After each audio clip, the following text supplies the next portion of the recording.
ಅನ್ನ ಚಲನಚಿತ್ರ ಬಹಳ ಒಳ್ಳೆಯದದ, ಶಾಸಕರೆಲ್ಲ ನೋಡ್ಬೇಕು. ನೋಡಿ ಎಲ್ಲ ಶಾಲೆಗಳನ್ನು ಸಹಿತ ಅದನ್ನು ತೋರಿಸುವಂಥ ಕೆಲಸ ಆಗ್ಬೇಕು. ಅನ್ನದ ಮಹತ್ವವನ್ನು ಭಾಳ ಮಾರ್ಮಿಕವಾಗಿ ಹಳ್ಳಿಯ ಸೊಗಡು ಪ್ರಕಾರ ಅಲ್ಲಿ ತೋರಿಸ್ಯಾರ. ಅದನ್ನು ಯಾರು ತಪ್ಪಿಸ್ಕೊಂಡ್ರಿ ನೋಡಿದ್ರೆ ಒಳ್ಳೆಯದು. ಮಾನ್ಯ ಅಧ್ಯಕ್ಷರೇ, ಈ ಗ್ಯಾರಂಟಿ ಗೊಂದಲದಲ್ಲಿ ಕೆಲವೊಂದು ಸಮುದಾಯಗಳನ್ನು ಸರ್ಕಾರ ಮರೆತು ಬಿಟ್ಟದು. ಈ ರಾಜ್ಯದ ಜನರ ಹಸಿವು ನೀಗಿಸುವಂಥ ಕೆಲಸ ರೈತ ಮಾಡ್ತಿದ್ರೆ, ಈ ರಾಜ್ಯದ ಜನರ ಮಾನ ಮುಚ್ಚುವಂಥ ಕೆಲಸ ನೇಕಾರ ಮಾಡ್ತಾರೆ. ನಿಮ್ಮ ಪೀಠದ ಕೆಳಗೂ ಸಹಿತ ರೈತ ನೇಕಾರರ ಫೋಟೋ ಪ್ರದರ್ಶನ ಆಗಿದ್ದಾವೆ. ಅದರ ಯಾಕೋ ಏನೋ ನೇಕಾರ ಮೇಲೆ ಏನು ದ್ವೇಷ ಐತೋ ಈ ಸರ್ಕಾರದ ಗೊತ್ತಿಲ್ಲ. ನೇಕಾರಿಗೆ ₹1 ಇಟ್ಟಿಲ್ಲ. ಪ್ರತಿ ಹಿಂದಿನ ಸರ್ಕಾರಗಳು ನೇಕಾರರ ಸಲುವಾಗಿ ಬಜೆಟ್ ಬುಕ್ಕಿನಲ್ಲಿ ಅನುದಾನ ಇಡುವಂಥ ಪರಂಪರೆ ಅದ. ಆದರೆ ಈ 15ನೇ ಬಜೆಟ್ನಲ್ಲಿ ಮನೆ CM ಘೋಷಣೆ ಮಾಡಿರ್ತಕ್ಕಂಥ ಬಜೆಟ್ನಲ್ಲಿ ನೇಕಾರಿಗೆ ₹1 ಇಟ್ಟಿಲ್ಲ. ನೇಕಾರ ಹೆಸರನ್ನು ತೆಗೆದುಕೊಳ್ಳುವಂಥ ಕೆಲಸ ಮಾಡಿಲ್ಲ. ಮಾನ್ಯ ಅಧ್ಯಕ್ಷರೇ, ನೇಕಾರ ಪರಿಸ್ಥಿತಿ ಇಟ್ಟ ಶೋಚನೀಯ ಅದ. ಈಗ ಅವರು ಇಡೀ ಕುಟುಂಬಕ್ಕೆ ಕೂಡಿ ಮನೆಯೊಳಗೆ ನೇಯ್ಗೆ ಮಾಡಿದ್ರು ಸಹಿತ ಅವರಿಗೆ ತಿಂಗಳ ಪರ್ಯಂತ ಊಟಕ್ಕೂ ಸಹಿತ ಗತಿ ಇಲ್ಲ. ಈಗೇನೋ ಸದೈವಶಾತ್ ಕೇಂದ್ರ ಸರ್ಕಾರ 5 ಕಿಲೋ ಅಕ್ಕಿ ಕೊಡ್ತಾ ಅಂತ ಗಂಜಿ ಕುಡ್ಕೊಂಡು ಬದುಕ್ಯಾದಾರ. ಅದಕ್ಕೆ ಸರ್ಕಾರ ಅವ್ರನ್ನ ಮರ್ತಿದ್ದು ಅಕ್ಷಮ್ಯ ಅಪರಾಧ ಅನ್ನುವಂಥದ್ದನ್ನು ಈ ಸಂದರ್ಭದಲ್ಲಿ ಹೇಳ್ತೀನಿ. ಸಪ್ಲಿಮೆಂಟರಿ ಬಜೆಟ್ನಲ್ಲಿ ಆದರೂ ಸಹಿತ ನೇಕಾರರಿಗೆ ಅನುದಾನ ತೆಗೆದಿಡುವಂಥ ಕೆಲಸ ಮಾಡಬೇಕು ಅನ್ನುವಂಥ ಒತ್ತಾಯವನ್ನು ನಾ ಮಾಡ್ತೀನಿ. ಹಿಂದೆ ಬೊಮ್ಮಾಯಿ ಅವರು ಮುಖ್ಯಮಂತ್ರಿ ಇದ್ದಾಗ ನಮ್ಮ ಕ್ಷೇತ್ರಕ್ಕೆ ಬಂದಾಗ ಒಂದು ಪಾರ್ಕ್ ಮಾಡಲಿಕ್ಕೆ ಘೋಷಣೆ ಮಾಡಿ ಹೋಗಿದ್ದರು. ಅದನ್ನು ಸಹಿತ ಈ ಸರ್ಕಾರ ಈ ಒಂದು ಪರಂಪರೆ, ಹಿಂದಿನ ಸರ್ಕಾರಗಳು ಏನು ಯೋಜನೆಗಳಿರ್ತಾವ ಮುಂದುವರಿಸುವಂಥ ಪರಂಪರೆ, ಯಾವುದೇ ಸರ್ಕಾರ ಬರಲಿ ಹೋಗಲಿ ಅದು ಪರಂಪರೆ. ಆದರೆ ಈ ಸರ್ಕಾರ ಹಿಂದಿನ ಸರ್ಕಾರದ ಯೋಜನೆಗಳನ್ನು ಎಲ್ಲ ಅದನ್ನು ಚಪ್ಪಡಿ ಹಾಸುವಂಥ ಕೆಲಸ ಮಾಡೋದ್ರ ಮುಖಾಂತರ ಕೆಲವೊಂದು ಸಮುದಾಯಗಳಿಗೆ ದ್ರೋಹ ಬಗೆಯುವಂಥ ಕೆಲಸ ಮಾಡಿದೆ ಅನ್ನುವಂಥದ್ದನ್ನು ಈ ಸಂದರ್ಭದಲ್ಲಿ ನಾನು ಹೇಳ ಬಯಸ್ತೇನೆ. ಯಾಕಂದರೆ ನೇಕಾರರ ಪರಿಸ್ಥಿತಿ ಭಾಳ ಶೋಚನೀಯದ. ಕೇವಲ ಒಂದು ದಿವಸ ನೇದರು ಒಂದು ಸೀರೆಗೆ ₹10 ₹15 ಮೇಲೆ ಕೂಲಿ ಮಾಡ್ತಾರ. ಮತ್ತು ಕೈಮಗ್ಗ ನೇಕಾರರಿಗೆ ಈ ಕಚ್ಚಾ ಮಾಲದ ಕೊರತೆನೂ ಅದ. ಈ ಸರ್ಕಾರ ಬಂದ ಬಳಿಕ KSRC ನಿಗಮ ಸ್ಥಾಪನೆ ಮಾಡಿದ್ವಿ. ಆ ನಿಗಮಗ ಕೆಲಸ ಮಾಡುವಂಥ ನೇಕಾರರಿಗೆ ಆ ಕಚ್ಚಾ ಮಾಲನ್ನು ಕೊಡ್ತಾ ಇಲ್ಲ. ಮತ್ತು ಆ ನಿಗಮಗಳ ಸಲುವಾಗಿ 3 ನಿಗಮ ಅದಾವೆ. ಒಂದು KSRC, ಒಂದು ಪವರ್ಲೂಮ್ ನಿಗಮ, ಒಂದು ಕಾವೇರಿ ಹ್ಯಾಂಡ್ಲೂಮ್. ಆ 3 ನಿಗಮಗಳಿಗೆ ಉದ್ಯೋಗ ಕೊಡ್ತಾ ಇಲ್ಲ. ಮಾನ್ಯ ಅಧ್ಯಕ್ಷರೇ, ನಾ ಹಿಂದೆನೂ ಮಾತಾಡಿದ ಪ್ರಕಾರ ಆ ನಿಗಮಗಳ ಸ್ಥಾಪನೆ ಮಾಡಿದ ಉದ್ದೇಶ ಅಂದ್ರೆ ಮಕ್ಕಳಿಗೇನು ಸಮವಸ್ತ್ರ ಸಪ್ಲೈ ಮಾಡ್ತಾರ, ಅದಕ್ಕೆ ಅವ್ರಿಗೆ ಉದ್ಯೋಗ ಆಯ್ತು, ಇವರಿಗೆ ಸಮವಸ್ತ್ರ ಆಯ್ತು ಅನ್ನುವಂಥ ಪರ್ಯಾಲೋಚನೆಯಿಂದ ಅದನ್ನು ಮಾಡಿದ್ದಾರೆ, ಆಲೋಚನೆಯಿಂದ. ಆದರೆ ಈಗ ಈ ಶಿಕ್ಷಣ ಇಲಾಖೆ ಎಲ್ಲನೂ ಬಟ್ಟೆ ಟೆಂಡರ್ ಕರೀತಾರೆ. ಮನೆ ಅಧ್ಯಕ್ಷರೇ, ಟೆಂಡರ್ ಕರೆಯೋದ್ರ ಮುಖಾಂತರ ನೇಕಾರಿಗೆ ಅನ್ಯಾಯ ಮಾಡುವಂಥ ಕೆಲಸ ಮಾಡ್ತಾ ಇದ್ದಾರೆ. ನಾನು ಸರ್ಕಾರಕ್ಕೆ ತಮ್ಮ ಮುಖಾಂತರ ಆಗ್ರಹ ಮಾಡ್ತೀನಿ, ನಿಮ್ಗೆ ಬೇಕಾದ್ರೆ ನಿಗಮಗಳನ್ನು ಮುಚ್ಚಿಬಿಡ್ರಿ. ಮುಚ್ಚಿ ಇನ್ನೇನು ಕೆಲವೊಂದು ನೇಕಾರ ಉಳಿದಾರ ಬೇರೆ ಉದ್ಯೋಗ ಮಾಡೋಕ್ಕೆ ಸಾಧ್ಯ ಇಲ್ಲ. ಅವ್ರಿಗೆ ಪೆನ್ಷನ್ ಮಾಡಿ ಒಂದು ₹10,000 ತಿಂಗಳಿಗೆ ₹10,000 ಕೊಟ್ಬಿಟ್ರೆ ಅದನ್ನ ಬದುಕ್ತಾರ ಅವ್ರು. ಮತ್ತು ಇದನ್ನ ಅವ್ರು ಸಾಯಬಾರ್ದು, ಬದುಕೋಬಾರ್ದು ಅನ್ನುವಂಥ ಸ್ಥಿತಿ ಒಳಗೆ ಚಿತ್ರಹಿಂಸೆಯನ್ನು ಕೊಟ್ಟಂಗೆ ಆಗ್ತದೆ. ಅದರಿಂದ ನೇಕಾರ ಬಗ್ಗೆ ಈ ರಾಜ್ಯದಲ್ಲಿ ದೊಡ್ಡ ಸಂಖ್ಯೆಯಲ್ಲಿ ನೇಕಾರರು ಇದ್ದಾರೆ. ನಿಮಗೂ ಹೋಟ್ ಹಾಕ್ಯಾರ ಭಾಳ ಕಡೆ. ನಿಮ್ಗೆ ಯಾರು ಹೋಟ್ ಹಾಕಿಲ್ಲ ಅಂತ ತಿಳ್ಕೊಂಡು ಅವ್ರಿಗೆ ಅನ್ಯಾಯ ಮಾಡಬೇಡ. ಅದ ಕಾರಣಕ್ಕೆ ನೇಕಾರಿಗೆ ಏನೇನು ಯೋಜನೆಗಳದಾವ, ಏನು ಪಾರ್ಕ್ ಮಾಡೋದದ, ಟೆಕ್ಸ್ಟೈಲ್ ಪಾರ್ಕ್ ಅದಕ್ಕೆ ಅವಕಾಶ ಮಾಡಿಕೊಡುವಂಥ ಕೆಲಸವನ್ನು ಸಪ್ಲಿಮೆಂಟರಿ ಬಜೆಟ್ನಲ್ಲಿ ಆದರೂ ಸಹಿತ ನೇಕಾರರ ಯೋಜನೆಗಳನ್ನು ಸೇರಿಸಬೇಕು ಅನ್ನುವಂಥ ಒತ್ತಾಯವನ್ನು ಈ ಸಂದರ್ಭದಲ್ಲಿ ನಾನು ಮಾಡ್ತೇನೆ ಅಧ್ಯಕ್ಷರೇ. ಇನ್ನು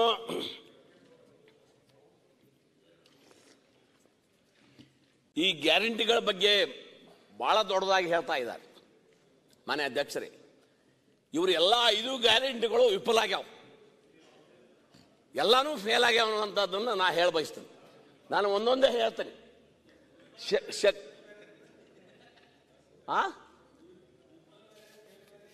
ಅಲ್ಲ ಎಲ್ಲಾನು ಹಾಳಾಗಿ ಹೋಗಿ ಅವತ್ತು ಅದ್ರ ಅರ್ಥ. ನಿಮ್ ಸರ್ಟಿಫಿಕೇಟ್ ಬೇಕಿತ್ತ ನಮ್ಗೆ? ಹಾಳಾಗಿ ಹಳ ಹಿಡ್ದ ಅವತ್ತು ತಿಳ್ಕೊರಿ ನಮ್ಮ ಭಾಷೆ ಒಳಗೆ ಹೇಳ್ಬೇಕಾದ್ರೆ. ಈಗ ಒಂದೊಂದು ಶಕ್ತಿ ಯೋಜನೆ, ಮಾನ್ಯ ಅಧ್ಯಕ್ಷರೇ, ಇವ್ರ ಶಕ್ತಿ ಯೋಜನೆಗೆ ಆ ಮಹಿಳೆ ಮೇಲೆ ನಿಮ್ಮದು ಕಳಕಳಿ ಇದ್ರ ಶಕ್ತಿ ಯೋಜನೆ ಘೋಷಣೆ ಮಾಡಿ ಬಸ್ ಖರೀದಿ ಮಾಡಿ ಕೊಡಬೇಕಾಗಿತ್ತು. ಇಲ್ಲಿ ಶಕ್ತಿ ಯೋಜನೆ ಘೋಷಣೆ ಮಾಡಿದ್ದಾರೆ, ಅಲ್ಲಿ ಬಸ್ಗಳನ್ನು ಸಂಖ್ಯೆ ಕಡಿಮೆ ಮಾಡಿದ್ದಾರೆ. ಇದರಿಂದ ಅಲ್ಲಿ ಹತ್ಲಿಕ್ಕೆ ಬಡದಾಡಬೇಕು. ನೀವು ನೋಡ್ರಿ, ನೀವು ಸಹಿತ ಟಿ ವಿ ಒಳಗೆ ಬಾಗಿಲು ಕಿತ್ತು ಹೋಗ್ಯಾವ, ಶಾಲಾ ಮಕ್ಕಳು ಬಿದ್ದ ಅವು ಜೀವವನ್ನ ಕಳ್ಕೊಂಡಿದ್ದಾರೆ. ಈಗಾದ್ರೂ ಸಹಿತ ದಿನಾಲೂ ಹೊಡೆದಾಟ ಬಸ್ನ್ಯಾಗ ಸೀಟಿಗಾಗಿ. JCB ಟ್ರ್ಯಾಕ್ಟರ್ದಾಗ ಹುಡುಗರು ಸಾಲಿಗೆ ಹೋಗ್ಲಾಯ್ತಾವ. ಇದು ಯಾವ ರೀತಿ ಯೋಜನೆ ರೀ ಇದು? ನಮ್ಮಲ್ಲಿ ಒಬ್ರು ಇದ್ರು, ಹೆಸರು ಹೇಳಂಗಿಲ್ಲ ನಾನು, ಅವ್ರ ಕಾರ್ನಾಗ ಅವ್ರ ಕಾರ್ಯಕರ್ತರು ಬಂದ್ರೆ ಹತ್ರ ಹಿಂದೆ ಹತ್ರಿ, ಎಲ್ಲರಿಗೆ 50 ಮಂದಿ ಬಂದ್ರೆ ಹತ್ರಿ ಬರ್ರಿ ಹತ್ರಿ ಎಲ್ಲ ಊಟಕ್ಕೆ ಕೂತಾಗ ಅವ್ರು 4 ಮಂದಿ ಊಟ ಇರ್ತೈತಿ, ಬರ್ರಿ ಊಟ ಮಾಡಿ ಬರ್ರಿ ತಾವು ಊಟ ಮಾಡಿ ಹೋಗ್ರಿ ಒಳಗೆ ಹೋಗ್ರಿ ಊಟ ಮಾಡ್ರಿ, ಅಲ್ಲಿ ಏನು ಇರಂಗೇ ಇಲ್ಲ. ಆ ರೀತಿ ಈ ಯೋಜನೆಗಳೇ ಈ ಸರ್ಕಾರದ ಆಗಿದಾವ. ನಿಮಗೆ ಮಹಿಳೆ ಮೇಲೆ ಪ್ರೀತಿ ಇದ್ರ ಬಸ್ ಖರೀದಿ ಮಾಡಿ ಕೊಡ್ರಿ ಹಳ್ಳಿಗಳಿಗೆ. ಒಂದಕ್ಕೆ ಮಾನ್ಯ ಅಧ್ಯಕ್ಷರೇ, ಕಾಂಟ್ರಾಕ್ಟ್ ಪದ್ಧತಿಯಿಂದ ಬಸ್ ತಗೊಳ್ಳೋ ಮುಂದೆ ಬಾಡಿಗೆಯಿಂದ ನಾವ್ಯಾರಾದ್ರೂ ಮದುವೆಗೆ ಎಲ್ಲರೂ ಫಂಕ್ಷನ್ಗೆ ಹೋಗೋದಾದ್ರೆ ನೀವು 8 ಸೀಟ್ ಕಂಡೀಷನ್ ಮಾಡಿ ಕೊಡ್ತೀರಿ ಬಸ್ಸ? 52 ಸೀಟ್ ಮಾತ್ರ ಹತ್ತಬೇಕು ಅನ್ನುವಂಥ ಕಂಡೀಷನ್ ಮೇಲೆ ನೀವು ಅಗ್ರಿಮೆಂಟ್ ಮಾಡ್ಕೋತೀರಿ. ಆದರೆ ಇಲ್ಲೇನಾಗೈತಿ, ಒಂದು ಬಸ್ಸಿನ ಜನ 4 ಬಸ್ಸಿನ ಜನ ಹತ್ತಾರ ಒಬ್ಬರ ಮೇಲೆ ಬಿದ್ದು. ಕಿಡಿಕ್ಯಾಂದ್ ಹತ್ತಾರ. ನೀವು ನೋಡ್ರಿ, ಕಿಡಿಕ್ಯಾಂದ್ ಹೆಣ್ಮಕ್ಳು ಹತ್ತಾರ. ಈ ರೀತಿ ಬಹುಶಃ ಅವ್ರ ಮೇಲೆ ಏನು ಅದನ್ನು ನಿಮ್ಗೆ ಸೇಡಿರ್ಬೇಕು. ಮಹಿಳೆಯರ ಮೇಲೆ ನಿಮಗೆ ಓಟ್ ಹಾಕಿಲ್ಲತ್ತೋ ಹೆಂಗತ್ತೋ ಗೊತ್ತಿಲ್ಲ ನನಗೆ. ಅದಕ್ಕೆ ಈ ಸೇಡಾ ತೀರಿಸ್ಕೊಳಕ್ಕೆ ಈ ಶಕ್ತಿ ಯೋಜನೆಯನ್ನು ತಂದಿರಿ. ನಿಮಗೆ ಶಕ್ತಿ ಇದ್ರೆ ಡ್ರೈವರ್ಗಳನ್ನ ಹೊಡೆದಾರ, ಕಂಡಕ್ಟರ್ಗಳನ್ನ ಹೊಡೆದಾರ, ಮಕ್ಕಳೆಲ್ಲರೂ ಶಾಲೆಯಿಂದ ವಂಚಿತರಾಗ್ಯಾರ. ಪರೀಕ್ಷೆಗೆ ಹೋಗ್ಲಿಕ್ಕೂ ಮಕ್ಕಳಿಗೆ ಬಸ್ ಸಿಗಂಗಿಲ್ಲ. ಇದೆಂತ ಶಕ್ತಿ ಯೋಜನೆ ಅನ್ನುವಂಥದ್ದನ್ನು ಸಹಿತ ಅರ್ಥ ಮಾಡ್ಕೊಳ್ಬೇಕನ್ನುವಂಥ ಮಾತನ್ನ ಈ ಸಂದರ್ಭದಲ್ಲಿ ಹೇಳ್ತೀನಿ. ಇನ್ನು ಗೃಹ ಜ್ಯೋತಿ ಕೆರೆ ನೀರು ತೆಗೆದು ಕೆರೆಗೆ ಚೆಲ್ಲೋದು, ಇದರೇನು ಅರ್ಥ? ಗೃಹ ಜ್ಯೋತಿದು ಮೊದಲು 500 ರೂಪಾಯಿ ಬಿಲ್ ಬರದಲ್ಲಿ 1500 ರೂಪಾಯಿ ಬಿಲ್ ಬರ್ತೈತಿ. ನೀವು ಹೆಂಗೆ ಕೊಟ್ಟಂಗೆ ಆಯ್ತು ಶಕ್ತಿ ಯೋಜನೆ? ಅದು ನೀವು 200 ಯೂನಿಟ್ ಹೇಳಿದ್ರಿ, ಈಗ ಕೊಡೋದು ಎಷ್ಟು? ನೀವು 50 ಯೂನಿಟ್ ಕೊಡ್ತೀರಿ. ನಮ್ಮ ಸರ್ಕಾರನ 72 ಯೂನಿಟ್ ಕೊಡ್ತಿತ್ತಲ್ಲ ಫ್ರೀಯಾಗಿ, ಉಚಿತವಾಗಿ SC ST ಜನರಿಗೆ, ಹಿಂದುಳಿದ ವರ್ಗದವರಿಗೆ, ಸ್ಲಮ್ದವರಿಗೆ ನಮ್ಮ ಸರ್ಕಾರದ ಯೋಜನೆ ಇತ್ತು. ಅದು ನೀವು ಶ್ರೀಮಂತರಿಗೆ ಇನ್ನು ಕೆಲವು ಮಂದಿ ಕೊಟ್ಟಿದ್ರಿ. ನೀವು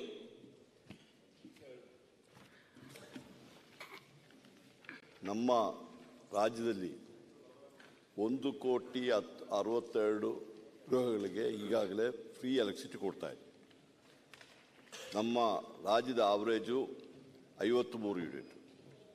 ನಾವೇನು ಮಾಡಿದ್ವಿ, 200 ಯೂನಿಟ್ ತನಕ ಒಂದು ವರ್ಷ ಅವರೆಷ್ಟು ಉಪಯೋಗಿಸಿದ್ದಾರೆ ಅದರ ಆವರೇಜ್ ತೆಗೆದು ಅದಕ್ಕೆ 10% ಎಕ್ಸ್ಟ್ರಾ ಕೊಟ್ಟಿದ್ವಿ. ಮೊನ್ನೆ ತಾನೇ ಮುಖ್ಯಮಂತ್ರಿಯವರು ಏನಾಗಿದೆ, ಕಡಿಮೆ ಯಾರು ಯೂಸ್ ಮಾಡ್ತಾರೆ 48 ಯೂನಿಟಿಂದ ಅವರಿಗೆ 10% ಆದರೆ ಅವ್ರಿಗೇನು ಹೆಚ್ಚು ಸಿಕ್ಕೋದಿಲ್ಲ. ಸುಮಾರು ಈಗ ಫಾರ್ ಎಕ್ಸಾಂಪಲ್ 20 ಯೂನಿಟ್ ತಗೊಳ್ಳೋರಿಗೆ 10% ಆಗ್ಬಿಟ್ರೆ ಬರೀ 2 ಯೂನಿಟ್ ಎಕ್ಸ್ಟ್ರಾ ಬರುತ್ತದೆ ಅಂದ್ಬಿಟ್ಟು ಈಗ ನಾವೇನು ಮಾಡಿದ್ರೆ ಅವರಿಗೆ 10 ಯೂನಿಟ್ 48 ಯೂನಿಟ್ ತನಕ 10 ಯೂನಿಟ್ ಎಕ್ಸ್ಟ್ರಾ ಮಾಡುವಂಥ ಕೆಲಸ ಮಾಡ್ತೀವಿ.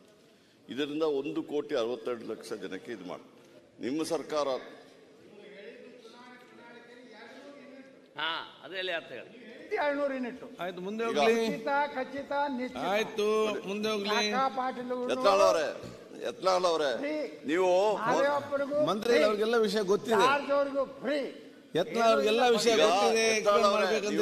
ಮೊಸರಲ್ಲಿ ಹೋಗಿ ಕಲ್ಲು ಹುಡ್ಕಲಿಕ್ಕೆ ಹೋದ್ರೆ ನಾವೇನು ಮಾಡ್ಲಿಕ್ಕೆ ಆಗೋದಿಲ್ಲ. ನಾವು ಏನ್ ಮಾಡಿದೀವಿ ಅಂದ್ರೆ 200 ಯೂನಿಟ್ ತರಕ ಅವರು ಒಂದು ವರ್ಷದಲ್ಲಿ ಆವರೇಜ್ ಎಷ್ಟು ಯೂಸ್ ಮಾಡಿದಾರೆ ಅದಕ್ಕೆ ಕೊಟ್ಟಿದ್ದೀವಿ. ಈಗ ಒಬ್ಬರು ಕೇಳಿ ಒಂದು ನಿಮಿಷ ಕೇಳಿ. ಈಗ ಒಂದು ಮನೆಯವರು ಕೇಳಿ ಈಗ ಕೇಳಿ ನಿಮ್ಗೆ ಕೊಡ್ಲಿಕ್ಕೆ ಶಕ್ತಿ ಇಲ್ಲ, ನೀವು ಯಾಕೆ ಹೇಳ್ತೀರಾ? ನೀವು ಕೊಟ್ಟಿದ್ದೀರಾ ಏನಾದ್ರು? ಈಗ ಹೇಳಿದಾರಲ್ಲ ಪ್ರಧಾನಮಂತ್ರಿಯವರು 300 ಯೂನಿಟ್ ಕೊಡ್ತೀವಿ ಅಂತ ಇದು ಮಾಡಿದ್ದಾರೆ. ಏನು 300 ಯೂನಿಟ್ ಕೊಡ್ತಾರೆ? ಎಲ್ಲಿ ಕೊಡ್ತಾರೆ 300 ಯೂನಿಟ್? ನಾನು ರೂಫ್ ಟಾಪ್ ಅಲ್ಲಿ ಯಾರು ಮಾಡಿದ್ರೆ ನೀವು ಸಬ್ಸಿಡಿ ಕೊಡ್ತೀರಾ? ಈಗಲೇ ಸಬ್ಸಿಡಿ ಇತ್ತು, ನೀವು ಸ್ವಲ್ಪ ಸಬ್ಸಿಡಿ ಜಾಸ್ತಿ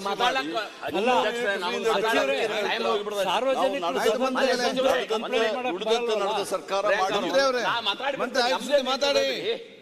ಬೆನಿಫಿಷರೀಸ್ ಏನು ಕಂಪ್ಲೇಂಟ್ ಇಲ್ಲ, ಇವ್ರದೇ ಕಂಪ್ಲೇಂಟ್. ಆಯ್ತು ಸ್ವಾಮಿ, ಯಾರು ಒಂದು ಪ್ರತಿಭಟನೆ ಏನು ಮಾಡಿಲ್ಲ. ಹರೀಶ್ ಇವ್ರು ಹೇಳ್ತಾರ ಇಲ್ಲ ಅಟ್ಟ ಕಡಿಮೆ ಸುಟ್ಟವ್ರಿಗೆ ಕಡಿಮೆ ಕೊಡ್ತೀವತ್ತ. ನೀವ್ ಯಾಕೆ ಹೇಳಿಲ್ಲ ಮೊದಲ? ಆಯ್ತು, ನಿಮ್ ಪ್ರಣಾಳಿಕೆಗಳು ಹೇಳ್ಬೇಕಾಗಿತ್ಲ. ಓಕೆ, ನಿಮ್ ಮನಿ ಎಷ್ಟು ಬಿಲ್ ಬರ್ತೈತಿ ಅದಕ್ಕೆ 10% ಹೆಚ್ಚಾಗಿ ಕೊಡ್ತೀವಿ ಅಂತ ಹೇಳ್ಬೇಕಾಗಿತ್ತಲ್ಲ. ನೀವು ಮಂದಿನ ಚೀಟಿಂಗ್ ಮಾಡ್ಯಾರಿ. ಮಂತ್ರಿಗಳು ಮಾತಾಡಿ ಬಿಡಿ. ಹೇಳ್ತೀನಿ ನಿಮಗೆ. ಕಾರ್ಯಕ್ರಮ ಇಂಪ್ಲಿಮೆಂಟ್ ಮಾಡುವಾಗ ಕೆಲವು ಅಡಕು ತೊಡಕುಗಳು ಬರೋದು ಅದನ್ನ ಸರಿ ಮಾಡಿಸೋ ಕೆಲಸ ಮಾಡಿದೀವಿ ಹೊರತು ಅವ್ರಿಗೆ ತೊಂದರೆ ಕೊಡುವಂತ ಕೆಲಸ ಮಾಡ್ತಾ ಇಲ್ಲ. ಅಲ್ಲ ನಾನು ಹೇಳ್ತೇನ್ರಿ ಸಹೋದರ, ಚರ್ಚೆ ಬೇಡ, ಬಜೆಟ್ ಮುಂದುವರಿಸಿ. ಅಧ್ಯಕ್ಷರೇ, ಬಡವರಾಗೆ ಉಳಿಬೇಕಾ? ಆಯ್ತು, ಅವ್ರು ಇನ್ನೂ ಏನು ಮನ್ಯಾಗ ಫ್ರಿಜ್ ತಗೊಳ್ಳೋದು ಅವ್ರಿಗೆ ಅವಕಾಶ ಆದಾಗ ಮತ್ತು ಬೋರ್ ಹಾಕೊಂಡು ನೀರು ತಗೊಳ್ಳೋದು ಬೇಡ ಅವ್ರಿಗೆ. ಅಂದ್ರೆ ನೀವು ಅಲ್ಲೇ ಆಲೋಚನೆಯಿಂದ ಈ ಸ್ಕೀಮ್ ವಿಫಲ ಆಗೈತೆ ಅನ್ನುವಂಥದ್ದನ್ನು ಹೇಳ್ತಾನೆ. ಇದ್ರೊಳಗೆ ಏನ್ ಅವ್ರಿಗೆ ಲಾಭ ಆಗಿಲ್ಲ. ನೀವು ಇರ್ಬೋದು 1,20,00,000 ಫಲಾನುಭವಿಗಳು ಇರ್ಬೋದು. ಅದ್ರಾಗ ನಮ್ಗೆ 50-60 ಲಕ್ಷ ನಮ್ಮ ಮೊದಲೇ ಉಚಿತವಾಗಿ 72 ಯೂನಿಟ್ ಫ್ರೀ ಕೊಡ್ತಿದ್ರ ಭಾಗ್ಯ ಜ್ಯೋತಿ ಒಳಗೆ. ಅದು ಜನ ಇದ್ರಾಗ ಸೇರಿ ನೀವು ಅದ್ರಾಗ ಎಕ್ಸ್ಟ್ರಾ ನಿಮ್ದೇನ್ ಕೊಡ್ತೀರಿ ಹೇಳ್ರಿ ಅವ್ರಿಗೆ. ಮುಂದೆ ಹೋಗ್ಲಿ. ಇದು ಗೃಹ ಜ್ಯೋತಿದು. ಇನ್ನು ಗೃಹಲಕ್ಷ್ಮಿ ಎಷ್ಟು ಜನಕ್ಕೆ ಬರ್ತದ್ರಿ? ಎಷ್ಟು ಜನ ಇನ್ನೂ ಉಳ್ದಾರ? ಅವ್ರಿಗೇನೋ ಕುಂಟು ನೆಪ ಹೇಳಿ ಅವ್ರದ್ದು ಲಿಂಕ್ ಸರಿಯಾಗಿಲ್ಲ, ಅಕೌಂಟ್ ಸರಿಯಾಗಿಲ್ಲ. ಇದನ್ನ ಸುದ್ದಿ ಮಾಡೋದು ಯಾವಾಗ? 9 ತಿಂಗಳಾತ. ಎಲ್ಲರಿಗೂ ಕೊಡ್ಬೇಕಲ್ರಿ. ಎಲ್ಲರಿಗೂ ಕೊಟ್ಟಾಗ ಅದು ಸ್ಕೀಮ್ ಯಶಸ್ವಿ ಆಕತಿ. ಸುಮಾರು ಹೆಸರಿಗೆ ಮಾತ್ರ ಘೋಷಣೆ ಮಾಡಿ ಯಾರಿಗೆ ಮುಟ್ಟಬಾರ್ದು. ಯೋಜನೆ ಘೋಷಣೆ ಮಾಡಿದ್ರು ಯಾರಿಗೆ ಹೋಗಿ ಖಜಾನೆಯಿಂದ ದುಡ್ಡು ಹೋಗಬಾರ್ದು. ಈ ಯೋಜನೆ ಮುಖಾಂತರ ಇದನ್ನ ಮಾಡ್ರೆ ಇವೆಲ್ಲ ಯಾರಿಗೂ ಮುಟ್ಟಾಗಿಲ್ಲ, ಬಡವರಿಗೆ ಯಾರು ಕೇಳಿದ್ದಿಲ್ಲ. ಯಾರು ಕೇಳಿದ್ದಿಲ್ಲ. ಒಂದೇ ನಿಮಿಷ. ತಾವು ಹೇಳಿದ್ರಿ 9 ತಿಂಗಳಾಯ್ತು ಘೋಷಣೆ ಮಾಡಿ, ಯಾರಿಗೆ ಕೊಟ್ಟಿದ್ದೀರಾ, ಏನ್ ಮಾಡಿದೀರಾ ಅಂತ. ನೀವು ಸದನದಲ್ಲಿ ಮಾತನಾಡ್ತಾ ಇದ್ದೀರಾ, ತಾವು ಹಿರಿಯರಿದ್ದೀರಾ. ನಾ ಬರೀ 2ನೇ ಸರಿ ಬಂದಿದ್ದು, ತಾವು ತುಂಬಾ ಹಿರಿಯರಿದ್ದೀರಾ ಸದನಕ್ಕೆ. ತಪ್ಪು ಮಾಹಿತಿಯನ್ನ ಕೊಡೋದು ಬೇಡ. 1,21,00,000 ಮಹಿಳೆಯರಿಗೆ, ಕುಟುಂಬದ ಯಜಮಾನಿಯರಿಗೆ ಈಗಾಗಲೇ ನಾವು 1,18,00,000 ಕುಟುಂಬದ ಮುಖ್ಯಸ್ಥರಿಗೆ ಈಗಾಗಲೇ ನಾವು ದುಡ್ಡನ್ನ ಬಿಡುಗಡೆ ಮಾಡ್ತಾ ಇದೀವಿ. ಇದು ಏನು ಸಣ್ಣ ಬಜೆಟ್ ಅಲ್ಲ. ನೀವು ಎಷ್ಟು ಜನರಿಗೆ ಕೊಡ್ತಾ ಇದ್ದೀರಾ, ಎಷ್ಟು ಜನರಿಗೆ ಮಾಡ್ತಾ ಇದ್ದಾರೆ ಅಂತಂದ್ರೆ 34,000 ಕೋಟಿ ಅನುದಾನವನ್ನ 1 ವರ್ಷಕ್ಕೆ ನಾವು ಕೊಡ್ತಾ ಇದ್ದೀವಿ. ಇದು ಸಣ್ಣ ಯೋಜನೆ ಅಂತೂ ಅಲ್ಲ. ನೀವು ಮಧ್ಯಪ್ರದೇಶದಲ್ಲಿ ಲಾಡ್ಲಿ ಬೆಹನ ಅಂತ ನೀವು ನಮ್ಮನ್ನ ನೋಡಿ ನೀವು ಕಾಪಿ ಮಾಡಿದ್ರಿ. ಅಲ್ಲಿ ಏನು ಕೊಡ್ತಾ ಇದಾರೆ, ಏನು ಮಾಡ್ತಾ ಇದಾರೆ, ಎಲ್ಲರಿಗೂ ಮುಟ್ಟಿದೆಯಾ, ಎಲ್ಲ ಬೆನಿಫಿಷರಿಗೆ ಹೋಗಿ ಮುಟ್ಟಿದೆಯಾ, ಕಾಗದ ಪತ್ರ ಸರಿಯಾಗಿ ಆಯ್ತಾ? ನಾವು ಅದನ್ನ ಕೇಳೋಕೆ ಹೋಗ್ತಾ ಇಲ್ಲ. ನಮ್ಮ ಯೋಜನೆ ಮಹಿಳೆಯರಿಗೆ ಆರ್ಥಿಕ ಸ್ವಾವಲಂಬನೆ ಜೀವನ ನಡೆಸಲಿಕ್ಕೆ ಯೂಸ್ ಆಗಿದೆ, ಉಪಯೋಗ ಆಗಿದೆ. ಪ್ರಿಯಾಂಕ್ ಖರ್ಗೆಜಿ ಅವರು ಹೇಳಿದ ಹಾಗೆ ಬೆನಿಫಿಷಿಯರಿಗಳು ಯಾರು ಏನು ಅಂತ ಇಲ್ಲ, ಎಲ್ಲರೂ ಆಶೀರ್ವಾದ ಮಾಡ್ತಾ ಇದ್ದಾರೆ. ನೀವಷ್ಟೇ ಇಲ್ಲಿ ಬಂದು ಹೇಳ್ತಾ ಇದ್ದೀರಾ ಇದರಿಂದ ಅನಾನುಕೂಲ ಆಗಿದೆ ಅಂತ. ಸರ್ ಒಂದು ನಿಮಿಷ ಅವರ ಕ್ಷೇತ್ರದಲ್ಲಿ ನನಗೊಂದು ಅರ್ಧ ಗಂಟೆ ಟೈಮ್ ಕೊಡಿ. ಎಷ್ಟು ಸಾವಿರ ಮಹಿಳೆಯರಿಗೆ ಅಂದ್ರೆ ಕುಟುಂಬಗಳಿಗೆ ಗೃಹಲಕ್ಷ್ಮಿಯಿಂದ ಅನುಕೂಲ ಆಗಿದೆ ಅನ್ನೋದನ್ನ ನಾನು ಅವ್ರಿಗೆ ಡೀಟೇಲ್ಸ್ ನ ತಂದು ಕೊಡ್ತೀನಿ ಸರ್. ನನಗೊಂದು ಅರ್ಧ ಗಂಟೆ ಟೈಮ್ ಕೊಡಿ. ಹೇಳಿ ಒಟ್ಟಾಗಿಲ್ಲ ಕೇಳಂಗಿಲ್ಲ, ಕೊಟ್ಟಿದ್ದಾರೆ. ಆದ್ರೆ ಕೊಟ್ಟ ನಂತರ 5 ತಿಂಗಳ ಗೃಹಲಕ್ಷ್ಮಿ ಯೋಜನೆ ಹಣ ಬಂದಿಲ್ಲ. 5 ತಿಂಗಳಿಗೆ ಮಹಿಳೆಯರು ನಮ್ಮನೆ ಆಫೀಸ್ ಬರ್ತಾರ, 5 ತಿಂಗಳ ದುಡ್ಡ ಬಂದಿಲ್ರಿ ಹೇಳ್ರಿ ಅಂತ ನಾವ್ ಯಾರಿಗೆ ಹೇಳೋನು? ಯಾಕೆ ಕೊಡಂಗಿಲ್ಲ ನೀವು? ಈಗ 100 ಜನರಲ್ಲಿ 3 ಜನರಿಗೆ ಬಂದಿಲ್ಲ, 97 ಜನರು ಸಂತೋಷದಿಂದಿದ್ದಾರೆ. ಆ 3 ಜನರ ಪರವಾಗಿನೂ ಕೂಡ ನಮ್ಮ ಇಲಾಖೆ ಆಗಲಿ ನಮ್ಮ ಸರ್ಕಾರ ವಂಚಿತ ನಿಮ್ಮ ಕ್ಷೇತ್ರದಲ್ಲಿ ಯಾರಿಗೆ ಬರ್ಲಿಲ್ಲ ಆ ಪಟ್ಟಿ ಮಾಡಿಕೊಂಡು ಮಂತ್ರಿ ಕೊಡಬೇಕು. ನಾನು ಹೇಳ್ತೇನೆ, ಹೆತ್ತವರಿಗೆ ಹೆಗ್ಗಣ ಮುದ್ದತ್ತ ಹಂಗೆ ಇವ್ರ ಯೋಜನೆಗಳಿಗೆ ಪ್ರೀತಿ ಮಾಡ್ತಾರ. ಅದ್ರ ಜನ ಎಷ್ಟು ಕಷ್ಟ ಪಡ್ತಾರ ಅವ್ರಿಗೆ ಗೊತ್ತಿಲ್ಲ. ಆಯ್ತು, ಅದನ್ನ ಅಲ್ಲಿ ಸ್ಥಳೀಯವಾಗಿ ಈಗ ನನ್ನ ಕಷ್ಟ ನೋಡಿ. ಮಾನ್ಯ ಅಧ್ಯಕ್ಷರೇ, ನಾನೇನ್ ಹೇಳ್ತೇನೆ, ನಮ್ಮ ಕಷ್ಟ ಅರ್ಥ ಮುಂದೆ ಹೋಗ್ಲಿ. ಇವರಿಗೆ ಗೃಹ ಲಕ್ಷ್ಮಿ ಕೊಡ್ತಾರ. ಅವ್ರ ಮನ್ಯಾಗ ಅವ್ರ ಯಜಮಾನರು ಬಡದ ಕಸ್ಕೊಂಡು ಹೋಗಿ ಸರಿ ಅಂಗಡಿಗೆ ಹೋಗ್ತಾರ. ಓಕೆ, ಇದ್ರಾಗ 90% ಇದೆಲ್ಲ ರೊಕ್ಕ ಆಯ್ತು ಮುಂದೆ ಹೋಗ್ಲಿ. ಬಿಡ್ರಿ, ನಾ ಹೇಳ್ತೇನೆ ಬಿಡ್ರಿ. ಅಲ್ಲ ಈ ಕಡೆ ಕೋಲು ಬಿಡ್ರಿಲ್ಲ, ನಾನು ಈ ಕಡೆ ಕೋಲು ಮುರಿಬಾರ್ದು, ಈ ಕಡೆ ಹಾವು ಸಾಯ್ಬಾರ್ದು. ನೀವ್ ಏನ್ ಮಾತನಾಡ್ತಾ ಇದ್ದೀರಾ ಅದನ್ನಾದ್ರೂ ಹೇಳಿ ಬಿಡಿಸಿ. ಗೃಹಲಕ್ಷ್ಮಿ ಬಂದ್ ಮಾಡ್ಬಿಡದಾ? ಹೇಳ್ಬಿಡಿ ಒಮ್ಮೆ. ನಾವು ಬಂದ್ ಮಾಡಂಗಿಲ್ಲ. ಅಲ್ಲ ನೀವು ಹೇಳ್ಬಿಡಿ, ಯಾರಿಗೂ ಉಪಯೋಗ ಇಲ್ಲ, ಅನಾನುಕೂಲ ಆಗಿದೆ, ಯೋಜನೆ ಬಂದ್ ಮಾಡ್ಬಿಡಿ. ಜನ ಕುಡಿಯಕ್ ಹೋಗ್ತಾ ಹೇಳ್ಬಿಡಿ. ನೀವು ಉತ್ತರ ಕೊಡ್ರಿ. ನಾವು ಮಾನ್ಯ ಅಧ್ಯಕ್ಷರೇ, ಯಾವುದೇ ಯೋಜನೆ ನಾವು ಬಂದ್ ಮಾಡಂಗಿಲ್ಲ.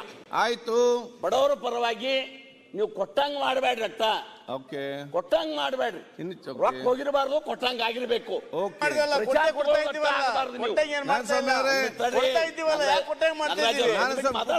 ಅವ್ರು ಅಷ್ಟೇ ಹೇಳ್ಬೇಕಲ್ಲ. ಅದು ನಿಮ್ಮದು ಯೋಜನೆ, ನಿಮ್ಮ ಜನರ ಮ್ಯಾಗ ಪ್ರೀತಿ ಅಂದ್ರ ಅದು ನೇರವಾಗಿ ಹೋಗಿ ಮುಟ್ಟುವಂತದ್ದನ್ನ ನೀವು ಮಾಡ್ರಿ. ಇಷ್ಟ ಇಲ್ರಿ. ಈಗ ಹೇಳಿರಿ 1,20,20,00,000 ಮಹಿಳೆಯರಿಗೆ ಯಾವ ಮಧ್ಯವರ್ತಿನೂ ಇಲ್ಲ ಇಲ್ಲಿ. ಡೈರೆಕ್ಟ್ ಅವ್ರ ಅಕೌಂಟ್ಗೆ ದುಡ್ಡು ಹೋಗುತ್ತೆ. ಫಸ್ಟ್ ಟೈಮ್ ಮುಖಾಂತರ ವಿಧವಾ ವೇತನ ತಗೊಳ್ಬೇಕು. ನರೇಂದ್ರ ಮೋದಿ ಅವರು ಎಲ್ಲರಿಗೂ ಕೂಡ ಕೊಡುವಂತ ಮಾಡಿದಾರ. ಇದು ಕರ್ನಾಟಕ ರಾಜ್ಯದಲ್ಲ. ಸನ್ಮಾನ್ಯ ನರೇಂದ್ರ ಮೋದಿ ಅವರು ಡಿಬಿಟಿ ಮುಖಾಂತರ ಮೇಡಮ್ ಆಮೇಲೆ ಮಾತಾಡ್ರಿ. ಮಂತ್ರಿಗಳ ಮಾತಾಡ್ಲಿ. ನೀವು ಮಾತಾಡಿ, ಮಾತಾಡೋದಕ್ಕೆ ಬೇಡ ಅಂತ ಇಲ್ಲ. ನಮ್ಮ ಕ್ಷೇತ್ರದಲ್ಲಿ ಇರ್ತಕ್ಕಂಥ ಸಮಸ್ಯೆಗಳನ್ನ ಮಾಹಿತಿ ಅಷ್ಟೇ ಹೇಳ್ತಾ ಇರೋದು ನಿಮಗೆ. ಈಗ ಮಂತ್ರಿಗಳ ಒಂದ್ ಸೆಕೆಂಡ್, ನೀವು ರಾಜ್ಯ ಪಂಚಾಯತ್ಗೆ ಮಾಡ್ತೇನೆ. ವಿಷಯ ಅಂತ ಹೇಳಿದ್ರೆ, ಆಡಳಿತ ಪಕ್ಷದ ಸರ್ಕಾರ ಇದ್ದಾಗ ಒಂದೊಂದು ಯೋಜನೆ ತರ್ತಾರೆ. ಪ್ರತಿಪಕ್ಷದವರು ಈ ಯೋಜನೆಯನ್ನು ಸರಿ ಅಂತ ಯಾವಾಗಲೂ ಹೇಳುವುದೇ ಇಲ್ಲ. ಹೇಳಿದ್ರೆ ನಿಮಗೆ ಬದುಕಲಿಕ್ಕೆ ಕೂಡ ಸಾಧ್ಯ ಇಲ್ಲ. ಸೊ ತಾವು ವಿರೋಧ ಮಾಡಲೇಬೇಕು. ಅದನ್ನು ನಾವು ಅರ್ಥ ಮಾಡಿಕೊಳ್ಬೇಕು. ಅವ್ರು ಬೇಗ ಮುಗಿಸಿ ಒಮ್ಮೆ. ಈ ಗೃಹಲಕ್ಷ್ಮಿ ಹಣೆ ಬರ ಹಿಂಗಾದ್ರ 10 kg ಅಕ್ಕಿ ಯಾವಾಗ ಕೊಟ್ರಿ ನೀವು? ದೊಡ್ಡ ಸ್ಟೇಜ್ ಮ್ಯಾಗ 10 kg ಅಕ್ಕಿ ಕೊಡುವುದು ಎಲ್ಲಿ ಯಾರಿಗೆ ಕೊಟ್ರಿ? 10 ಕಾಳ ಅಕ್ಕಿ ಕೊಟ್ಟಿಲ್ಲ. 10 ಕಾಳ ಅಕ್ಕಿ ಕೊಟ್ಟಿಲ್ಲ. ನೀವು ದುಡ್ಡು ಕಳಿಸ್ತೀರಿ, ಅದನ್ನು ಅಲ್ಲೇ ಹೋಗತಿ, ನಿಮ್ಮ ಖಜಾನೆಗೆ ಬರ್ತದೆ. ತಿರುಗು ರಿಪೀಟ್ ಸುತ್ತ ಹಾಕಿ ಇಲ್ಲಿಗೆ ಬರ್ತದೆ. ಮತ್ತ ಆ ಯೋಜನೆಗಳನ್ನು ತಂದಿರಿ ನೀವು. ಮತ್ತೆ ಖಜಾನೆಗೆ ಬರುವಂತ ಯೋಜನೆಗಳನ್ನು ತಂದಿರಿ. ಬಡವರಿಗೆ ಅನುಕೂಲ ಆಗುವಂತ ಯೋಜನೆಗಳನ್ನು ತಂದಿರಿ. ಕರ್ನಾಟಕದಲ್ಲಿ ಇಲ್ಲಿ ಕಾಣಿಸುತ್ತೆ. ಬಿಡ್ರಿ, ಕರ್ನಾಟಕದಲ್ಲಿ ಇಲ್ಲ ಕಾಣಿಸ್ತೈತಿ. ಕರ್ನಾಟಕದಲ್ಲಿ ಇಲ್ಲ ಕಾಣಿಸ್ತಾ ಇದೆ. ಇವ್ರು ಏನ್ ಹೇಳಲಿಕ್ಕೆ ಕೊಟ್ಟಿದಾರಂದ್ರೆ, ಇವ್ರು ಏನ್ ಹೇಳಲಿಕ್ಕೆ ಕೊಟ್ಟಿದಾರಂದ್ರೆ, ಈ ರಾಜ್ಯದ ಕುಡುಕರು ಅನ್ನೋ ಒಂದು ಮೆಸೇಜ್ ಕೊಡ್ಲಿಕ್ಕೆ ಕೊಟ್ಟಿದ್ದಾರೆ. ಮೆಸೇಜ್ ಕೊಡ್ಲಿಕ್ಕೆ ಕೊಟ್ಟಿದ್ದಾರೆ. ಇಲ್ಲಾಗಿಲ್ ಬಿಡ್ರಿ. ಮಾನ್ಯ ಅಧ್ಯಕ್ಷರೇ, ನಮ್ಮ ಕೇಂದ್ರ ಸರ್ಕಾರ ನಾವು ದುಡ್ಡು ಕೊಡ್ತಂದ್ರು ಕೊಡ್ಲಿಲ್ಲ ಅಂತ ಹೇಳ್ತಾರೆ. ನೀವು ಪ್ರಣಾಳಿಕೆ ಮಾಡೋ ಮುಂದೆ ಕೇಂದ್ರ ಸರ್ಕಾರ ಕೇಳ್ಕೊಂಡು ಇಟ್ಕೊಂಡಿದ್ದೀರಿ. ಪ್ರಣಾಳಿಕೆ ಒಳಗೆ ನಮಗೆ ಅಕ್ಕಿ ಕೊಡ್ಬೇಕಂತ ಕೇಳಿದ್ರಿ ಅವ್ರಿಗೆ? ನೀವು ಪತ್ರ ಬರ್ದ ನೆಪ ಹೇಳುದು ಬೇಡ. ನಿಮಗೆ ದುಡ್ಡು ಕೊಡ್ತಾರಲ್ಲ, ಹಂಗ ಡೊಂಕ್ ಅಂತ ಹೇಳ್ಬೇಡ್ರಿ. ನಿಮಗ ಗ್ಯಾರಂಟಿಗಳನ್ನ ಜಾರಿ ಮಾಡೋದು ಆಗವಲ್ದು ಸರ್. ನಾವು ಪುಗ್ಸೆಟ್ಟೆ ಕೇಳ್ತಿಲ್ಲ, ದುಡ್ಡು ಕೊಡ್ತೀವಿ ಕೊಡ್ರಿ ಅಂತ ಕೇಳ್ತಾ ಇದೀವಿ. ಸರ್ಕಾರ ಮೇಲೆ ಹಾಕ್ತಿರಿ. ಆಯ್ತು, ಈಗ ಪ್ರತಿಪಕ್ಷ ನೀವು ಯೋಜನೆಗಳನ್ನು ತರೋದ್ರ ಏನು ಉಪಯೋಗ? ಓಕೆ. ಇನ್ನು ಕೊನೆಯದಾಗಿ ಯುವ ನಿಧಿ ನೀವು ತರೋ ಮುಂದ, ನೀವು ಘೋಷಣೆ ಮಾಡೋ ಮುಂದ ಪ್ರತಿಪಕ್ಷ ನಾಯಕರು ಮಾತಾಡ್ಲಿಕ್ಕಿದೆ, ಬೇಗ ಮುಗಿಸಿ. ಆಯ್ತಾಯ್ತು, ನಾ ಏನ್ ಬಾಳ ಮಾತಾಡಂಗಿಲ್ಲ. ಇಲ್ಲೇ ಅರ್ಧ ತಗೊಂಡ್ರಲ್ಲ. ಇಲ್ಲ, ಪ್ರತಿಪಕ್ಷ ನಾಯಕರು ಮಾತಾಡಂದ್ರೆ ಎಲ್ಲ ನಿಮ್ಗೆ ಒಂದು ಚಾನ್ಸ್ ಸಿಗ್ತದೆ. ಕೂತ್ಕೊಳ್ಳಿ. ಆಯ್ತು, ಬೇಗ ಮಾತಾಡಿ. ಅದೆಲ್ಲ ಗೊತ್ತಾಗ್ತದೆ ಲಕ್ಷ್ಮಣ್ ಸವದಿ ಅವರಿಗೆ. ಸುಮ್ಮನೆ ಮಾನ್ಯ ಅಧ್ಯಕ್ಷರೇ, ನೀವ ಪ್ರಾಮಾಣಿಕ ಹೇಳ್ರಿ. ಯುವ ನಿಧಿ ಘೋಷಣೆ ಮಾಡುವ ಮುಂದೆ, ಪ್ರಚಾರ ಸಭೆಯಲ್ಲಿ ಹೇಳುವ ಮುಂದೆ, ಎಲ್ಲಾ ನಿರುದ್ಯೋಗಿಗಳಿಗೆ 3,000 1,500 ರೂಪಾಯಿ ಕೊಡ್ತೀನಿ ಅಂತ ಹೇಳಿದ್ರೋ ಇಲ್ಲೋ? ಡಿಪ್ಲೊಮಾದವ್ರಿಗೆ 1,500, ಡಿಗ್ರಿ ಆದವ್ರಿಗೆ 3,000. ಈಗ ಯಾಕೆ 6 ತಿಂಗಳ ಒಳಗ ಪಾಸ್ ಆದವ್ರು ಕೊಡಾತೀರಿ? ಈ 6 ತಿಂಗಳ ಒಳಗೆ ಪಾಸ್ ಆದವರು ನಿರುದ್ಯೋಗಿ ಹಂಗಾಕಾರ ಹೇಳ್ರಿ ನಮ್ಗೆ. ಅದು ನಮ್ಗೆ ಗೊತ್ತಾಗವಲ್ದ. ಆಗ ಡಿಗ್ರಿ ಮುಗಿಸ್ಕೊಂಡು ಹೊರಗೆ ಬಂದಿರ್ತಾರ. ಅವ್ರು ನೌಕರಿ ಹುಡ್ಕೊಳ್ಳೋಕೆ ಟೈಮ್ ಬೇಕೋ ಬೇಡ ಅವ್ರಿಗೆ? ಅವ್ರನ್ನ ಗುರುತಿಸಿ, ಯಾಕಂದ್ರೆ ಭಾಳ ಮಂದಿ ಇರಂಗಿಲ್ಲ, ಅವ್ರಿಗೆ ಎಟ್ಟ ಕೊಟ್ಟು ಕಳ್ಯಾಕ ಆಗ್ಬೇಕತ್ತ. ಈ ರೀತಿ ನಿಮ್ಮ ಘೋಷಣೆಗಳನ್ನ ನಾಮಕೆ ವ್ಯವಸ್ಥೆ ಘೋಷಣೆ ಮಾಡುವಂತ ಕೆಲಸವನ್ನ ಮಾಡಿರಿ. ಎಲ್ಲ ಕೊಡ್ರಿ, ನಾವು ನಿಮಗೆ ನಮ್ಮದು ಪರ್ಮಿಷನ್ ಅದ, ನೀವು ಎಲ್ಲಾ ನಿರುದ್ಯೋಗಿ ಯುವಕರಿಗೆ ಕೊಡ್ರಿ. 10 ವರ್ಷದ ಡಿಗ್ರಿ ಮುಗಿಸಿ ಕೂತಾರ್ರಿ, ಖಾಲಿ ಕೂತಾರೆ, ನೌಕರಿ ಇಲ್ಲ. ಕೊಡ್ಲಿಲ್ವಲ್ಲ ಅಂತವ್ರಿಗೆ ನೀವು ಬರೀ 6 ತಿಂಗಳೊಳಗೆ ಕೊಟ್ಟಂಗ್ ಮಾಡ್ತೀರಿ. ಇದು ಸಹಿತ ಅವ್ರಿಗೆ ದ್ರೋಹ ಮಾಡಿದಂಗೆ ನಿರುದ್ಯೋಗಿ ಯುವಕರಿಗೆ. ನೀವು 3,000 ನೀವು ಅವ್ರಿಗೆ ಕೊಡ್ತೀರಿ ಅಂತ ಹೇಳ್ಸಿದ್, ನಿಮಗೆ ಸ್ಕಾಲರ್ಶಿಪ್ ಕೊಡ್ತೀರತ್ ನಿಮಗೆ ಓಟ್ ಹಾಕ್ಯಾರ ಮನೆ ಸಲ. ನೀವೇನು ನಿಮ್ಮ ಯೋಜನೆಗಳು ನೋಡಿ ಹಾಟ್ ಹಾಕ್ಯಾರ ತಿಳ್ಕೊಬೇಡ್ರಿ, ಎದಿ ತಟ್ಕೋಬೇಡ್ರಿ. ನಿಮ್ಮಟ್ಟಕ್ಕೆ ನೀವ ಈಗ ಕೊಟ್ಟಿಲ್ಲ ನೀವು ಅವ್ರಿಗೆ.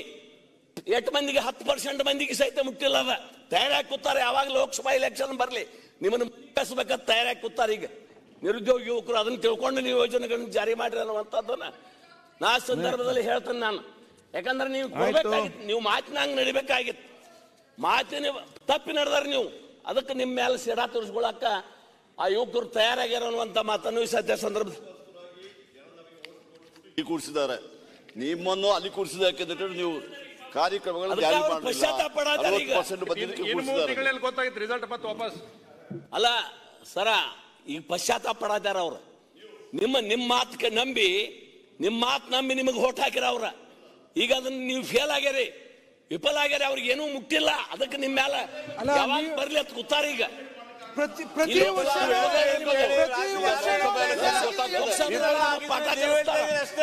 ಬಿಡ್ರಿ ರಂಗನಾಥ್ ನಾನು ಮಾತಾಡ್ಲಿ. ಮಾನ್ಯ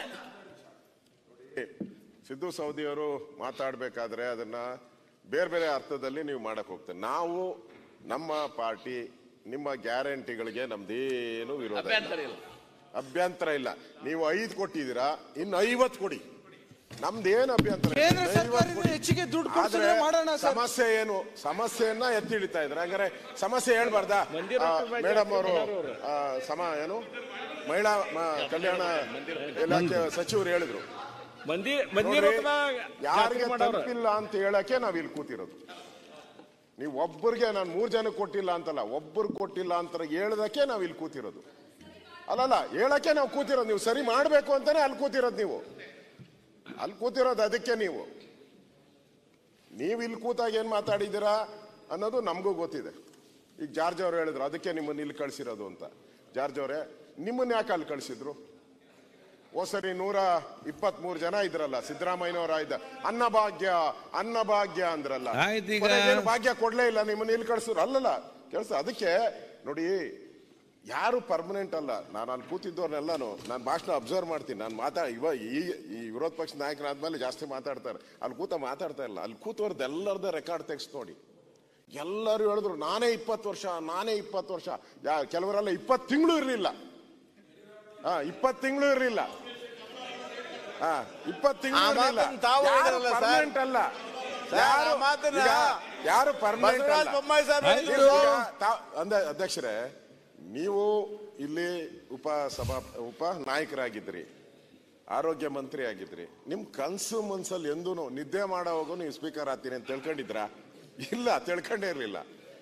ಹಣೆ ಬರ ಹಾಗೆ ಹಣೆ ಬರ ಚೇಂಜ್ ಆದ್ರೆ ನಾವು ಅಲ್ಲಿಗೆ ಬರ್ತೀರಿ. ಇಲ್ಲಿ ಕೂತ್ಕೊಂಡು ಮಾತ್ರ ನಿಮ್ಮನ್ನೆಲ್ಲ ಸಹಿಸುವುದು ದೊಡ್ಡ ವಿಷಯ ಆಗಿದೆ. ಹೇಳುವಂಥದ್ದು ಪದೇ ಪದೇ ಜಾರ್ಜ್ ಅವರು ನೀವು ಅಲ್ಲಿ ಕಳಿಸಿದಿರಿ, ನಿಮ್ಮನ್ನು ಅಲ್ಲಿ ಕಳಿಸ್ತಾರೆ, ಅದು ಗೊತ್ತಿರ್ಲಿ. ಆಯ್ತು, ಸುದ್ದಿ ಮುಗಿಸ್ಬೇಕ ಮನೆ ಬಿಡ್ರಿ, ಬೇಗ ಮುಗಿಸ್ಲಿ ಅವರು. ಯಾಕೆ ಅವ್ರನ್ನ ಲಕ್ಷ್ಮಣ್ ಸವದಿನೂ ಕೂಡ ಅದನ್ನ 20 ವರ್ಷ ನಾವೇ ಮುಖ್ಯಮಂತ್ರಿ ಆಗಿದ್ರು. ಆಮೇಲೆ ಸರಿ ಇಲ್ಲ ಅಂದ್ರೆ ಈಗ ಮಾನ್ಯ ಅಧ್ಯಕ್ಷರೇ, ಆಯ್ತು, ಆಪರೇಷನ್ ಮಾಡೋ ಅವಶ್ಯಕತೆ ಇಲ್ಲ, ನಾರ್ಮಲ್ ಡೆಲಿವರಿ.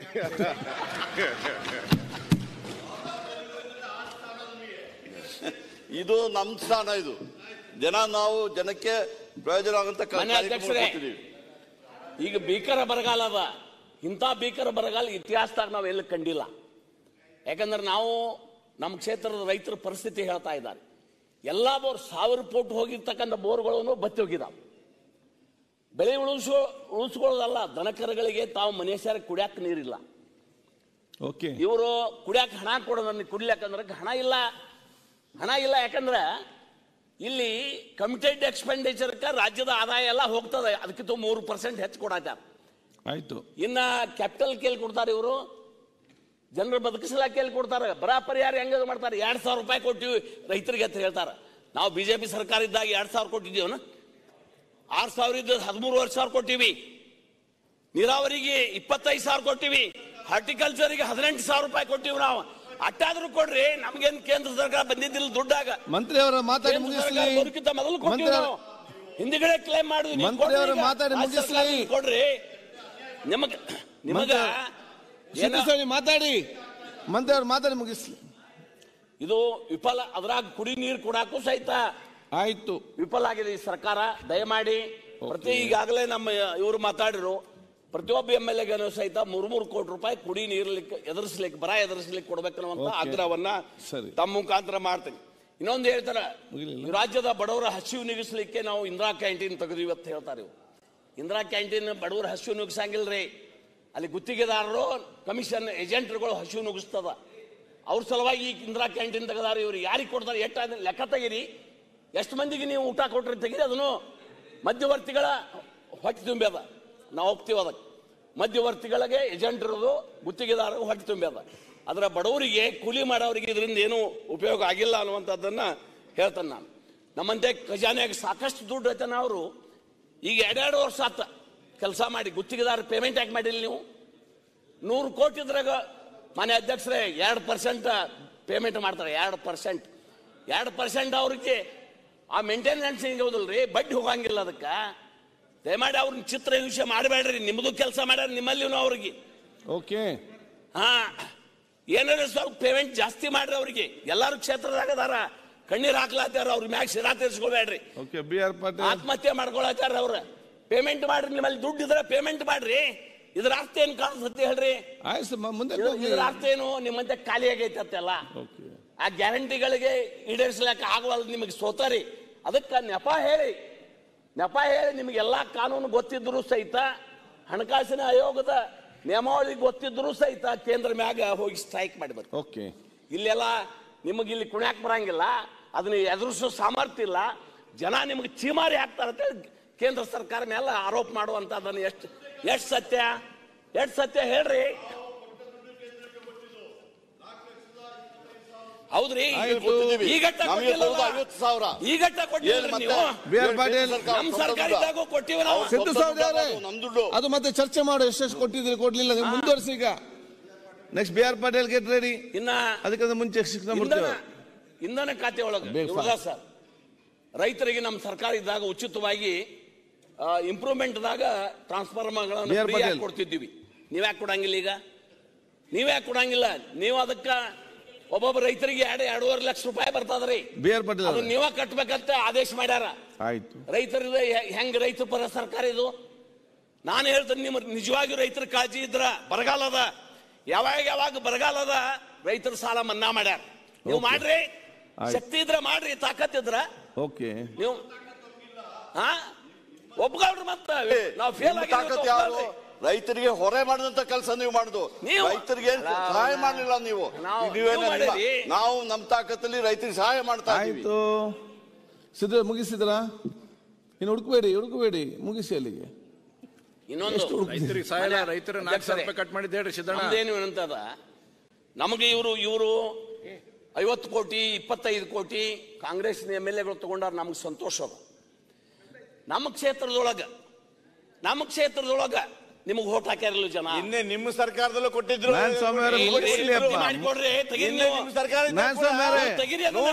ಕೊಟ್ಟಿದ್ರು, ಕಾಂಗ್ರೆಸ್ ಏನು ಕೊಡ್ಲಿಲ್ಲ.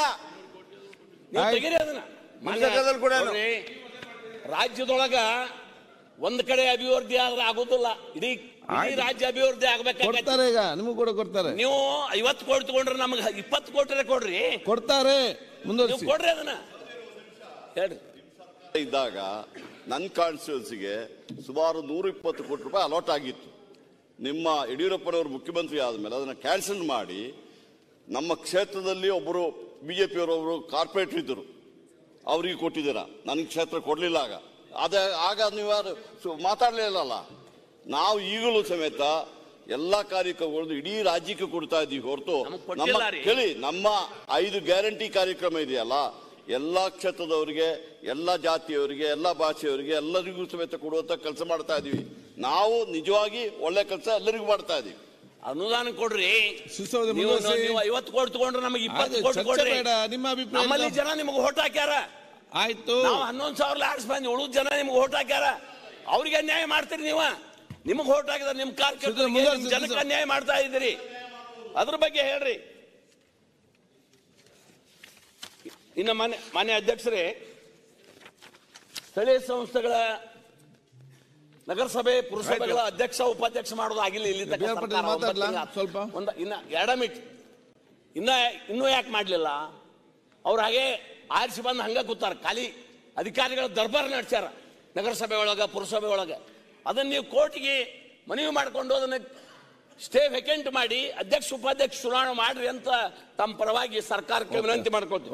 ಕೊನೆಯದಾಗಿ ಸರ್, ನೀವು ಗ್ಯಾರಂಟಿ ನೀವು ನಿಮ್ಮಟ್ಟಕ್ಕೆ ನೀವ ಬೆನ್ನು ತಟ್ಕೊಳ್ತೀರಿ. ನೀವು ಒಟ್ಟ ಕೊಟ್ಟವ್ರಗತ್ಲೆ ನಿಮ್ಮ ಗ್ಯಾರಂಟಿ ನಮ್ಮ ಸರ್ಕಾರದ ಗ್ಯಾರಂಟಿ ನೀವು ಅಳತೆ ಮಾಡಿ ನೋಡ್ರ ನಮ್ಮ 25% ನಿಮ್ಮದು ಗ್ಯಾರಂಟಿ ಸಮ ಆಗುದಿಲ್ಲ.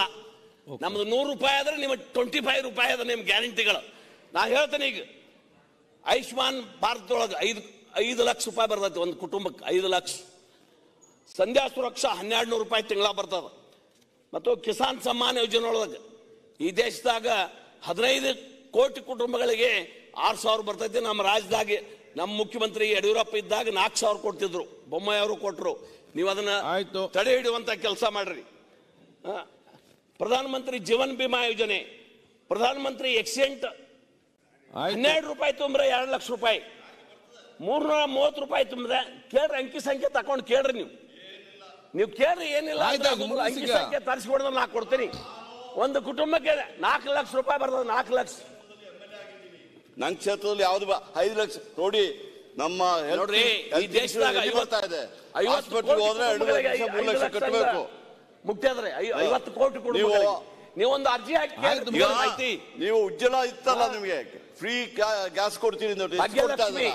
ಭಾಗ್ಯಲಕ್ಷ್ಮಿ ಗ್ಯಾರಂಟಿ ಅಷ್ಟೇ. ವಿಧವಾ ಗೌರವಧನ, ವಿಧವಾ ಪೆನ್ಷನ್ ಕೊಡುವಂತ ಕೆಲಸ ಮುಗಿಸಿ. ಬೀದಿ ಬೀದಿ 10,000, 20,000, 50,000 ಕೊನೆ 4ನೇ ವರ್ಷಕ್ಕೆ 10 ಲಕ್ಷ ರೂಪಾಯಿ ಕೊಡುವಂತ ಅದ್ರ ಮುದ್ರಾ ಯೋಜನೆ ಬದಲಾವಣೆ ಮಾಡಿ ಕೊಡೋದಾಗೈತಿ. ವಿಶ್ವಕರ್ಮ ಯೋಜನೆದಾಗ ಒಂದು ಕುಟುಂಬಕ್ಕೆ 1 ಲಕ್ಷ ರೂಪಾಯಿ ಕೊಡ್ತಾರೆ. PMGSY ಒಳಗೆ ನಿಮ್ಮ ರಸ್ತೆಗಳನ್ನ ಕೊಡ್ತಾರೆ. ಆಮೇಲೆ ಉಜ್ವಲ ಯೋಜನೆ ಒಳಗೆ ಪ್ರತಿ ಕುಟುಂಬಕ್ಕೆ ಉಚಿತವಾಗಿ ಗ್ಯಾಸ್ ಮತ್ತು ಸಿಲಿಂಡರ್ ಕೊಡುವಂತ, ಸ್ಟೋವ್ ಮತ್ತು ಸಿಲಿಂಡರ್ ಕೊಡುವಂತ ಕೆಲಸ ಮಾಡ್ಯಾರ ನಮ್ಮ ಸರ್ಕಾರ. ಕೊಡ್ತಾ ಇದ್ದಾರ್ರಿ. ನೀವು ಇನ್ನೂ ಕೊಟ್ಟಿ, ನಾವು ಮೊನ್ನೆ ಹಂಚಿ ಬಂದನಿ. ನೀವು ಕೊಟ್ಟಿರ್ಲಿಕ್ಕ ನಾವೇನ್ ಮಾಡಿ ನಿಮಗೆ ಮಾಡಿ.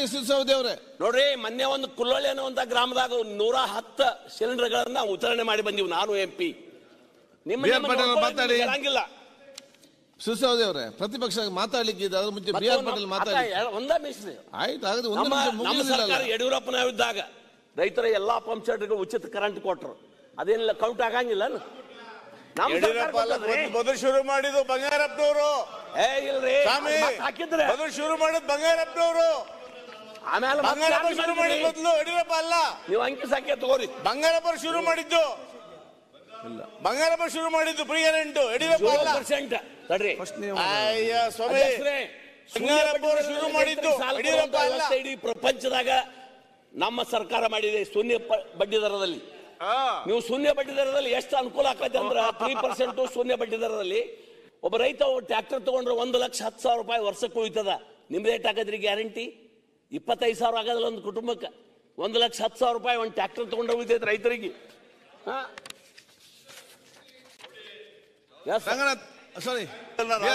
ಮಾಡಿದ ಯಾರು? ಬ್ಯಾಂಕ್ಗಳನ್ನ ರಾಷ್ಟ್ರೀಕರಣ ಮಾಡಿಬಿಟ್ಟು ಬ್ಯಾಂಕ್ಗಳು ನೀವು ಮಾಡಿದ್ರೆ ಧನ್ಯವಾದ. Thank you. ಅವ್ರಿಗೆ BR ಪಾಟೀಲ್ ಬಜೆಟ್ ಆಯ್ತು. BR ಪಾಟೀಲ್